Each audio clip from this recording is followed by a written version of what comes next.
کردیم برای اینکه برنامه‌نویس قدر بشیم باید چیکار کنیم؟ سلام بچه‌ها، به یه ویدیو دیگه از کنسول خوش اومدید.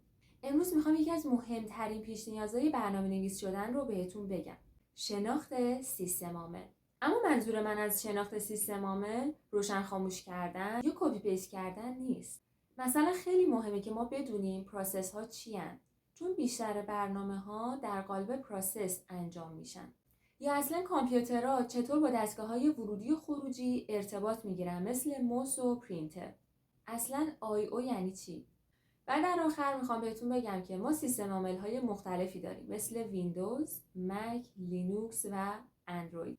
اما ممکنه خیلی از این کلمه‌ای که من براتون گفتم جدید باشه مثل پروسس، I/O.